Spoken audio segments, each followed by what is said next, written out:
Hello everyone, welcome to Sri Bala వంటలు. ఈరోజు చాలా త్వరగా తయారు చేసుకునే 6 రకాల కమ్మనైన చట్నీలు ప్రిపేర్ చేసుకుందామండి.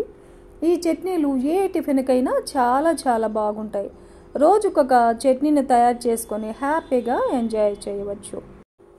ఈ వీడియో నచ్చితే లైక్ చేయండి, షేర్ చేయండి, సబ్స్క్రైబ్ చేయండి. మొదట టమాటో ఉల్లి పచ్చడిని ఎలా ప్రిపేర్ చేసుకోవాలో చూద్దాం. హాట్ వాటర్లో ఒక 10-12 ఎండుమిర్చిని వేస్తున్నానండి. ఒక 20 నిమిషాల పాటు హాట్ వాటర్లో ఉంచేసామంటే మిర్చిని కాస్త మెత్తబడతాయి అన్నమాట.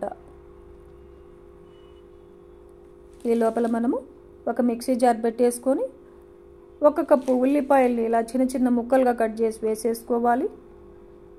ఒక 2 ఇంచుల అల్లాన్ని చిన్న ముక్కలుగా కట్ చేసి వేసేసుకొని ఒక 10 వెల్లుల్లిపాయలను కూడా వేసేసుకొని 1 టేబుల్ స్పూన్ జీలకర్ర వేసేసుకోవాలి. నానబెట్టుకున్న 20 నిమిషాల పాటు నానబెట్టుకున్న ఎండుమిర్చినంతా వేసేసుకుందాం. 1 టేబుల్ స్పూన్ సాల్ట్ వేసాను. 1 టేబుల్ స్పూన్ బెల్లం వేస్తున్నానండి. బెల్లంకు బదులుగా చక్కెరైనా వేసేసుకోవచ్చు. ఒకసారి మిక్సీ పట్టేసుకుందాం. 1 కప్పు టమాటో ముక్కల్ని వేస్తున్నాను. ఒక 2 పెద్ద టమాటోలు అన్నమాట. ఇలా మెత్తగా మిక్సీ పట్టేసుకోవాలి. స్టవ్ ఆన్ చేసుకొని బాండిల్ పెట్టేసుకొని ఒక 2-3 టేబుల్ స్పూన్ల ఆయిల్ వేసేసుకుందాం. ఆయిల్ హీట్ ఎక్కిన తర్వాత ఒక 1/2 టేబుల్ స్పూన్ ఆవాలు, 1/2 టేబుల్ స్పూన్ జీలకర్ర, 1 టేబుల్ స్పూన్ మినపగుళ్ళు, ఒక 2-3 ఎండుమిర్చిని తుంచేసి అలా వేసేసుకొని కొద్దిగా ఫ్రెష్ కరివేపాకును కూడా వేసేసుకొని వేయించుకుందాం. ఈ పోపు అంతా బాగా వేగిన తర్వాత మిక్సీ పట్టుకున్న చట్నీని కూడా వేసేసుకోవాలి.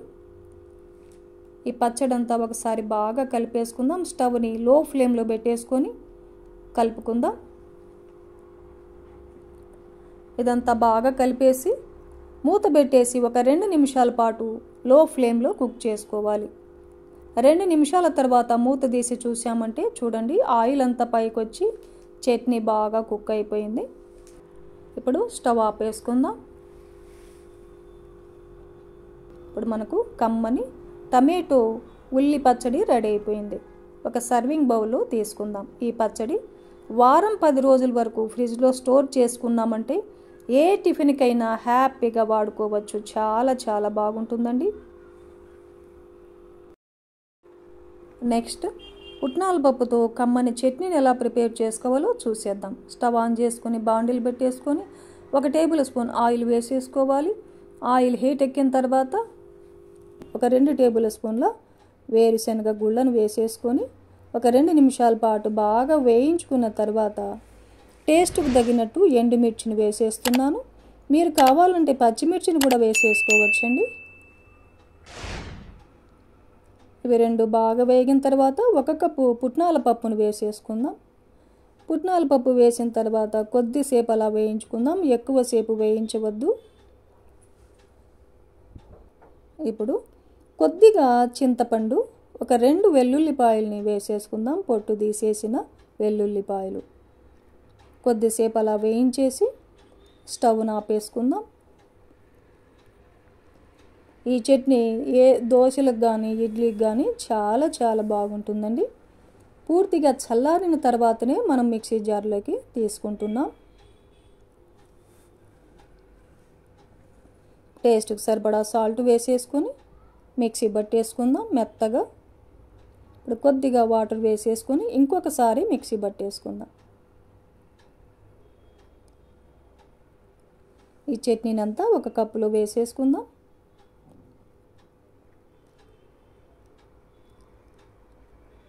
ఇంకొంచెం వాటర్ వేసేసుకొని కలిపేసుకుందాం.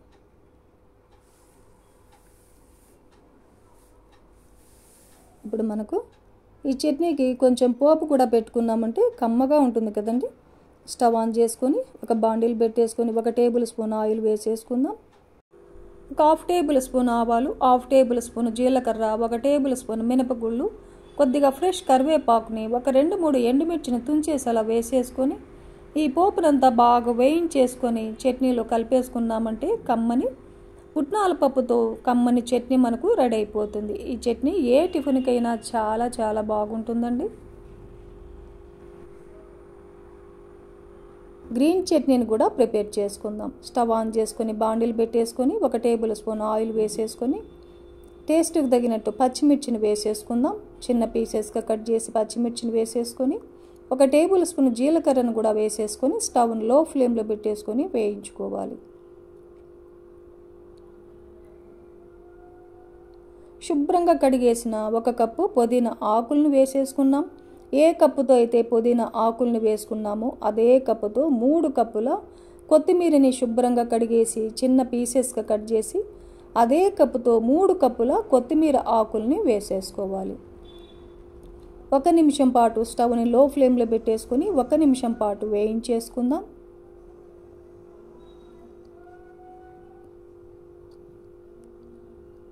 ఒక్క నిమిషం వేయించిన తర్వాత మూత పెట్టేసి మరో నిమిషం పాటు కుక్ చేసుకుందాం. 1 నిమిషం తర్వాత మూత తీసేసి ఒక్కసారి బాగా అలా కలిపేసి స్టవ్ని ఆపేసుకొని చల్లారిన తర్వాతనే మిక్సీ జార్లోకి తీసుకుందాం. చల్లారిపోయింది, మిక్సీ జార్లో తీసేసుకుందాం. టేస్ట్కి సరిపడా సాల్ట్ వేసేసుకోవాలి. కొద్దిగా చింతపండుని శుభ్రంగా కడిగేసి కొంచెం చింతపండుని వేసేసుకుందాం.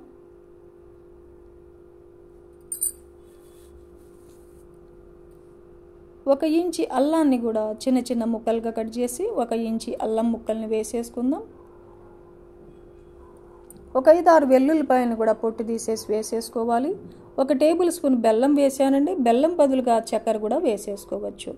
స్వీట్ ఇష్టం లేకపోతే స్కిప్ చేయవచ్చు.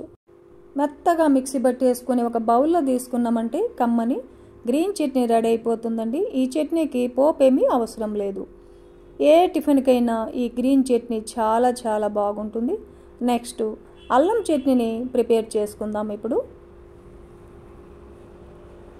స్టవ్ ఆన్ చేసుకొని బాండిల్ పెట్టేసుకొని 2 టేబుల్ స్పూన్ల ఆయిల్ వేసేసుకోవాలి. ఆయిల్ హీట్ ఎక్కిన తర్వాత అల్లం ముక్కల్ని వేసేసుకుందాం. 2-3 ఇంచీలమైన అల్లం ముక్కల్ని వేసేసుకొని టేస్ట్కి తగినట్టుగా ఎండు మిరపకాయలను కూడా వేసేసుకొని వేయించేసుకుందాం.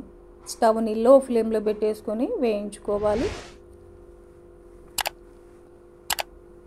కొద్దిగా వేగిన తర్వాత అల్లము ఎండుమిర్చి కొద్దిగా వేగిన తర్వాత 1 టేబుల్ స్పూన్ శనగబేడల్ని, 1 టేబుల్ స్పూన్ మినపగుళ్ళని, 1 టేబుల్ స్పూన్ ధనియాలను వేసేసుకోవాలి. కొద్దిగా ఫ్రెష్ కరివేపాకును కూడా వేసేసుకొని వేయించుకుందాం.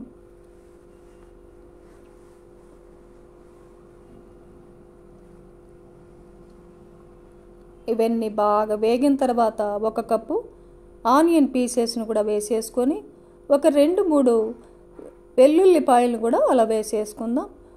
కొద్దిగా చింతపండును వేసేసుకోవాలి. ఇవన్నీ బాగా వేయించేసుకుందాం.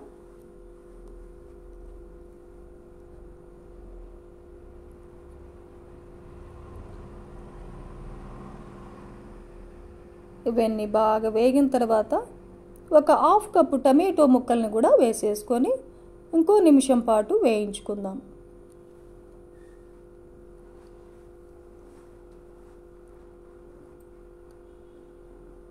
కొద్దిగా వాటర్ని యాడ్ చేసుకుందాం. 2-3 టేబుల్ స్పూన్లమైన వాటర్ వేసేసుకొని మూత పెట్టేసి 2 నిమిషాల పాటు కుక్ చేసుకోవాలి. 2 నిమిషాల తర్వాత మూత తీసి ఒకసారి బాగా కలిపేసుకొని పూర్తిగా చల్లారిన తర్వాతనే మనం మిక్సీ జార్లోకి వేసేసుకోవాలి. టేస్ట్కి సరిపడా సాల్ట్ వేసేసుకొని కొద్దిగా 1 టేబుల్ స్పూన్ బెల్లం వేసానండి. మూత పెట్టేసి మిక్సీ పట్టేసుకుందాం. కొద్దిగా వాటర్ని కూడా యాడ్ చేసి ఇంకొకసారి మిక్సీ పట్టామంటే మెత్తగా అల్లం చట్నీ రెడీ అయిపోయింది. ఇంకొంచెం వాటర్ వేసేసుకొని చట్నీ ఎంత లూజ్గా కావాలంటే అంత లూజ్గా రెడీ చేసేసుకోవచ్చు. చట్నీకి పోపు లేకుండా కూడా బాగుంటుందండి, కానీ నేను ఇక్కడ పోపు కూడా వేసేసాను. 1 టేబుల్ స్పూన్ ఆయిల్ వేసేసి 1/2 టేబుల్ స్పూన్ ఆవాలు, 1/2 టేబుల్ స్పూన్ జీలకర్ర, కొద్దిగా ఫ్రెష్ కరివేపాకు, 2 ఎండుమిర్చిని తుంచేసి అలా వేసేసుకొని పోపును కూడా రెడీ చేసి వేసేసుకున్నామంటే చట్నీ మరింత టేస్టీగా ఉంటుంది. ఈ చట్నీ ఏ టిఫిన్కైనా చాలా చాలా బాగుంటుందండి, ఈ అల్లం చట్నీ. నెక్స్ట్ పల్లి చట్నీని ప్రిపేర్ చేసుకుందాం. స్టవ్ ఆన్ చేసుకొని బాండిల్ పెట్టేసుకుందాం. 1 టేబుల్ స్పూన్ ఆయిల్ వేసేసుకోవాలి. 1 కప్పు వేరుశనగ గుళ్ళను వేసేసుకొని 2 నిమిషాల పాటు వేయించుకుందాం. స్టవ్ని మీడియం ఫ్లేమ్లో పెట్టేసుకొని వేరుశనగ గుళ్ళను వేయించేసుకుందాం. వేరుశనగ గుళ్ళు బాగా వేగిపోయాయి కదండి, సపరేట్గా తీసేద్దాం. అదే బండిల్లోనే ఇంకొక టేబుల్ స్పూన్ ఆయిల్ వేసేసుకొని టేస్ట్కి తగ్గట్టు పచ్చిమిర్చిని వేసేసుకొని వేయించేసుకుందాం.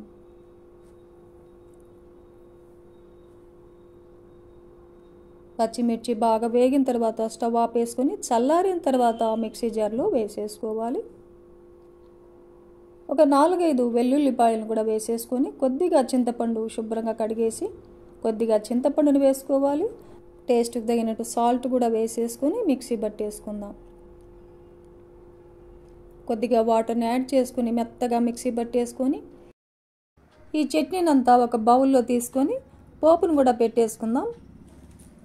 స్టవ్ ఆన్ చేసుకొని బాండిల్ పెట్టుకొని ఒక 2 టేబుల్ స్పూన్ల ఆయిల్ వేసేసి పోపు దినుసులు వేసేసుకోవాలి. 1/2 టేబుల్ స్పూన్ ఆవాలు, 1/2 టేబుల్ స్పూన్ జీలకర్ర, 1 టేబుల్ స్పూన్ మినపగుళ్ళు, ఫ్రెష్ కరివేపాకు, ఒక 2 ఎండుమిర్చిని తుంచేసి అలా వేసేసుకొని పోపునంతా బాగా వేయించేసుకొని చట్నీలో కలిపేసుకుందాం. కమ్మని పల్లీ చట్నీ రెడీ అయిపోయింది కదండి. నెక్స్ట్ కోకోనట్ చట్నీని ప్రిపేర్ చేసుకుందాం. మిక్సీ జార్ పెట్టేసుకొని ఒక 1/2 కప్పు పచ్చి కొబ్బరిని ముక్కలుగా కట్ చేసి వేసేసుకుందాం. ఒక 1/2 కప్పు వేయించుకున్న వేరుశనగ గుళ్ళను వేసేసుకోవాలి. ఒక 1/2 కప్పు పుట్నాల పప్పును కూడా వేసేసుకుందాం. 1 ఇంచి అల్లాన్ని చిన్న చిన్న ముక్కలుగా కట్ చేసి వేసేసుకొని టేస్ట్కి తగినట్టు పచ్చిమిర్చిని కూడా వేసేసుకోవాలి. టేస్ట్కి సరిపడా సాల్ట్ కూడా వేసేసుకున్నాం కదండి. వాటర్ని వేసేసుకొని ఇలా మెత్తగా మిక్సీ పట్టేసుకోవాలి చట్నీని. ఈ చట్నీ అంతా ఒక గిన్నెలో వంపేసుకుందాం. ఎంత లూజ్గా కావాలంటే మనకు నచ్చిన విధంగా చట్నీని అలా కలిపేసుకోవచ్చు. ఇప్పుడు పోపును కూడా పెట్టేసుకుందాం చట్నీకి. స్టవ్ ఆన్ చేసుకొని బాండిల్ పెట్టేసుకొని ఒక 2 టేబుల్ స్పూన్ల ఆయిల్ వేసేసుకొని పోపు దినుసులన్నీ వేసేసుకుందాం. ఆవాలు, జీలకర్ర, మినపగుళ్ళు, ఫ్రెష్ కరివేపాకు, ఒక 2 ఎండుమిర్చిని తుంచేసి అలా వేసేసుకొని పోపునంతా బాగా వేయించుకున్న తర్వాత ఒక 4-5 వెల్లుల్లిపాయల్ని అలా దంచేసి వేసేసుకోవాలి. ఈ పోపునంతా బాగా వేయించేసుకొని చట్నీలో కలిపేసుకున్నామంటే కమ్మని కోకోనట్ చట్నీ మనకు రెడీ అయిపోయింది. ఈరోజు చాలా త్వరగా 6 రకాల చట్నీలు తయారు చేసుకున్నాం కదండి. ఈ చట్నీలు ఏ టిఫిన్కైనా చాలా చాలా బాగుంటాయి. ఈ ప్రాసెస్లో మీరు కూడా ఇంట్లో ప్రిపేర్ చేయండి. రోజుకొక చట్నీని ఎంజాయ్ చేయవచ్చు. ఈ వీడియో నచ్చితే లైక్ చేయండి, షేర్ చేయండి, సబ్స్క్రైబ్ చేయండి. ఇంకొక మంచి వీడియోతో మళ్ళీ కలుసుకుందాం. థ్యాంక్ యూ అండి. Thanks for watching.